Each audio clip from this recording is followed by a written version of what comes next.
Welcome to the Foundry by Forge College. So after surviving our last explainer on ERC 4337, where we stared deeply into the soul of account abstraction, today, we're completely changing gears. We're stepping into the draft room to look at the blueprints for integrating Helios and wrangling advanced on-chain data on Solana.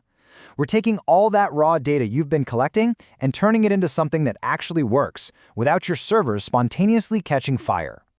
Here is our engine schematic for today. 1. The integration triangle. 2. Webhook-first delivery. 3. Poll and collector. 4. The hybrid subscription. And finally, number 5, your capstone next steps.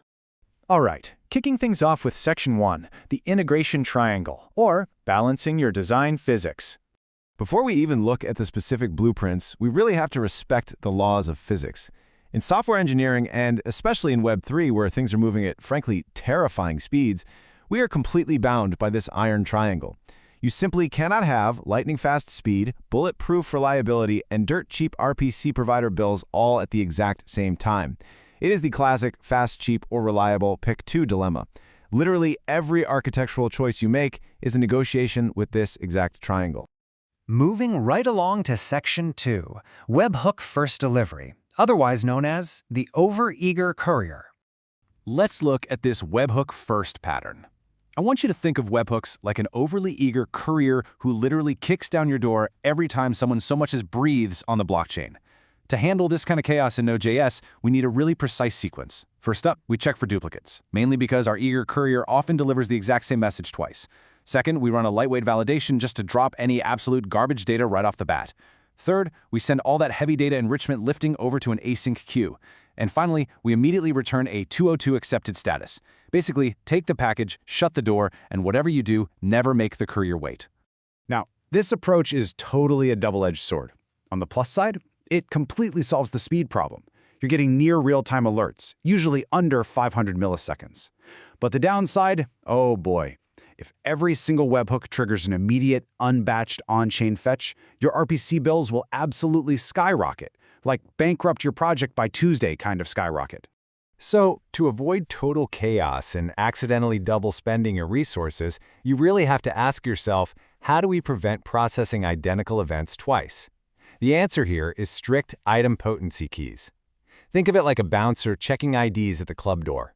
You create a unique fingerprint for every single event, maybe combining the transaction hash and the log index, and then you check it against a super fast database, like Redis.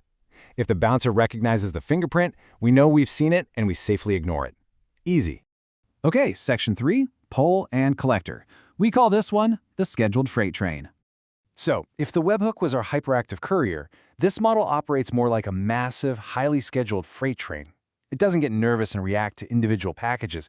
Instead, a background worker wakes up at scheduled intervals, gathers all the recent event IDs into one massive batch, and performs one giant consolidated RPC request to enrich them all at once.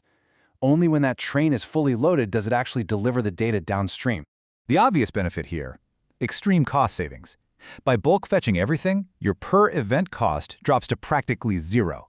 However, you do trade away speed. Your latency is now measured in minutes, not milliseconds. And crucially, you absolutely must build complex watermarking. That's essentially a very precise bookmark tracking exactly which blocks you've already processed. If you don't do this, you're going to accidentally miss events that happen between your scheduled train departures, and we definitely don't want that. That brings us to Section 4, the hybrid subscription, basically the best of both worlds. So what if you need blazing speed and absolute mathematical accuracy? Well, this model essentially runs on two parallel tracks. It accepts incoming webhooks for immediate, low-latency alerts, so you know exactly when things are happening, right now. But simultaneously, you've got a scheduled batch consolidator running quietly in the background as a reconciler. It periodically checks the actual blockchain data to ensure proper ordering, and fills in any pesky gaps the webhooks might have missed. As you might explore in other, deeper modules here at Forge College, this advanced pattern really gives you the holy grail of operational safety. You get fast detection right alongside eventual, guaranteed accuracy. But, and this is a big but, it comes with a steep price tag: engineering headaches. You have to build robust conflict resolution rules to handle those super awkward moments where your instant webhook data and your official pulled data momentarily disagree. It's tricky, for sure. All right, our final section, Section 5, capstone next steps. finalizing your operational readiness. Let's bring this all together into a master synthesis for your Solana capstone project. Your raw profiling data is going to be your ultimate guide here. Say you're building a derivatives price oracle, and you notice your webhooks have an 800 millisecond delay occasionally. That specific data pushes you directly to the hybrid row on this table. You'd use webhooks for your instant UI price alerts, sure, but you'd rely entirely on the slow, steady batch reconciler for the actual financial settlement. Before you deploy a single line of code to production, you absolutely must pass this operational readiness checklist. Do you have a durable idempotency store? Are you actually tracking your batch metrics? And critically, do you have a backpressure policy? Because without one, a massive on-chain data spike will overwhelm your RPC provider, crash your entire pipeline, and literally leave you crying over your error logs. We've all been there. Let's try to avoid it. Actually, the ultimate secret to drafting a stress-free architecture is the separation of concerns. You must completely decouple your delivery mechanisms from your enrichment logic. By isolating these components behind simple feature flags, you can dynamically shift between these three patterns in a live production environment. And the best part? You can do it without needing to rewrite half your code base. As we wrap up this explainer, I want to leave you with this final design question to really chew on as you review your latency and cost measurements. Don't just guess which pattern to use. Let your metrics dictate your architecture. Seriously, which pattern does your specific profiling data actually demand? Make sure to head over to forge.college to learn more about this subject and dive into some deeper Web3 engineering topics.